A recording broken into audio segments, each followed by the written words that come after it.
Well, I'm already there now, so tonight's definitely off. I'll call you as soon as I get back from Cairo.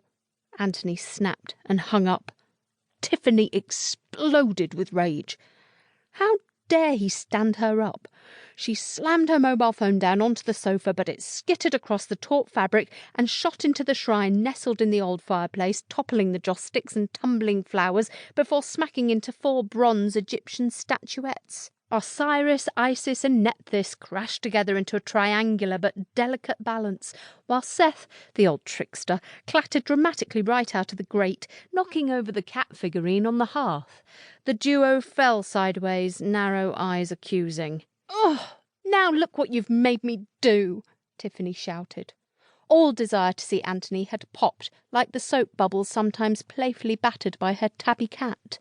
She hated the man tonight, and glared at the mute phone now resting in the wreckage. It flickered in a panicky blue burst and went blank. The sleek tabby, woken by the commotion from his snooze beside a bowl of geological crystals on the coffee table, sat up, bristling. Tiffany reached out a hand to soothe him, cupping his chin, and bent to rub her forehead gently against his. "Oh, Felix, dearest Moggy, why can't some men be more like you?" she muttered, but the cat was not appeased and jumped down. He stalked to the open ground-floor window. When things got noisy at home, a neighbour's cluttered study was worth a sly visit, but as he dropped down onto the garden path, the air outside seemed as charged as Tiffany's mood, and distant thunder grumbled. He hesitated on the warm flagstones. Inside, Tiffany knew she could rescue the tumbled figurines, but her head was throbbing and now her throat hurt. She sneezed, ignoring the chaos. Ugh. And now the blasted cat's taken off as well. "Ptah!" she finished, crossly, as if appealing to the life-giving Egyptian god about whom her great-grandfather Freddie once wrote his pamphlets. She had loved playing with these sounds as a small child.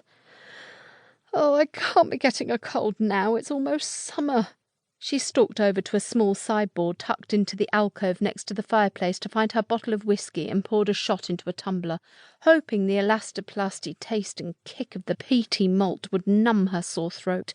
It made her gasp, another ancient incantation, and she poured a second shot to savour more slowly.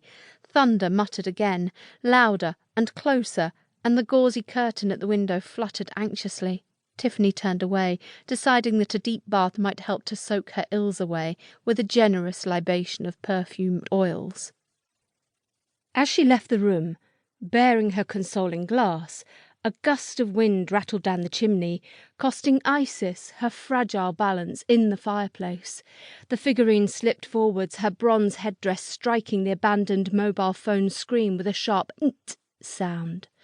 Its blue-green flash lit up the mocking features of Seth, just as a sudden crack of lightning outside breached the early evening sky, and a violent burst of rain clattered on the garden flagstones, as if crying the name of its ancient goddess, Tefnut, Tefnut, Tefnut. In the same moment a loud yowl exploded outside, and an expanding ball of fur hurtled through the open window into the protection of the apartment, tumbling heavily onto the floor perilously close to the fallen figurines. The thud made Seth rock again, while more thunder growled and the rain cackled harshly. Upstairs, Tiffany heard only the water filling the bathtub. She sat on its edge, alternately sipping whiskey to dispel her throaty feverishness, and pouring swirls of iridescent oils from an array of glass bottles, one after another, onto the steadily clouding water. Then she leant across to turn on the radio on the windowsill and prepared to descend into the waters, unaware of the outraged creature racing silently up the stairs beyond the closed door. Badly ruffled and tingling with static, it sped past the bathroom and turned the landing corner to flee further upstairs. Gaining the open door of Tiffany's room, it leapt straight onto the large bed and huddled into the soft duvet.